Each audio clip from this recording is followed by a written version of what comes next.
come along with me for another West Central Florida redfish trip, this time using cut bait.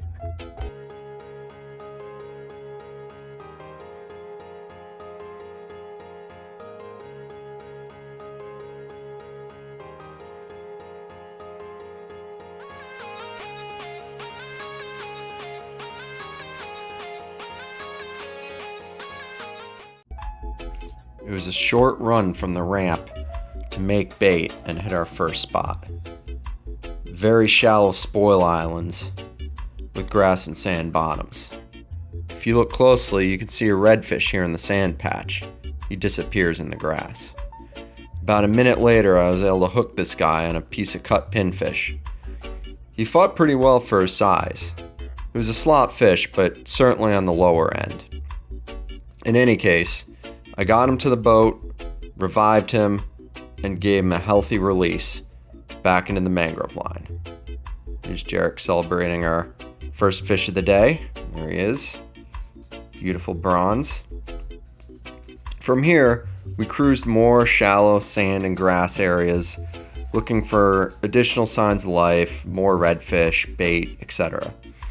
And it didn't take long before we got set up in a new spot and Jarek was hooked up. This fish was definitely bigger than the one I had caught.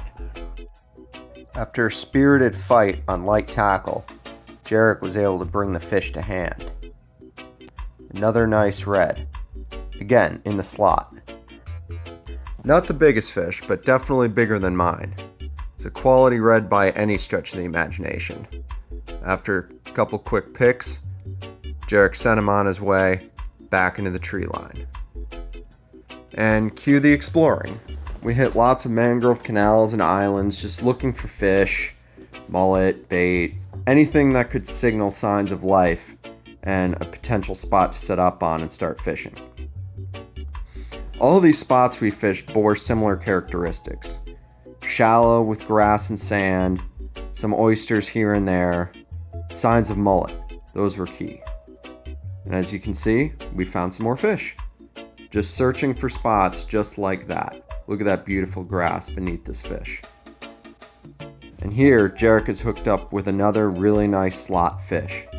Again, all on cut pinfish that we use squid to sabiki up from a neighboring grass flat. Really matching the hatch. Listen to this reel sing.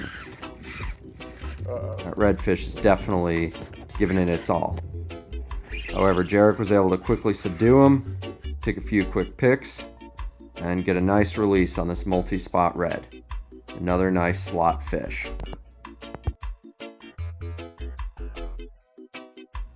Our final stop of the day yielded a couple more nice fish. Typically, we practice catch and release, but we did take home a couple fish on this day, as these were all slot fish. That is, minimum 18 inches to a maximum of 27 inches. And there's a little guy that I released also. Jarek skillfully broke down this fish, trimming around the stomach and making sure to go up around the shoulder and trim the meat off the rib cage. As you can see here, it is just completely separated and clean. Just beautiful meat. Jarek was even able to remove the throat meat too on these nice fish. Definitely worth keeping a redfish every once in a blue moon. Alright, so this is what we were using to catch this big redfish. This is a star rod, but you can use any rod you want. This is a light one. This is 6 to 14 pounds. Quarter to 5/8 ounce lure. And this is a 3000 size or a 2500 size reel. You can use up to a 4000. They'll all work for redfish. It's a Shimano Stratic. And an owner 1/0 hook with a tiny little split shot. You want to have that little gap in between. You don't want it right up on top of the bait. And yeah, just need to get yourself a light spinning outfit with a 2500 to 4000 size reel like that. You got star rods, pen rod, Shimano, any of them will work. And owner or Gamakatsu hooks in a 1/0 size and a small split shot. That's the rig. 20-pound line, 20-pound fluorocarbon leader. I use Seagar and either spider wire or Power Pro on the reel. That's your redfish setup. That'll work beautifully for these fish.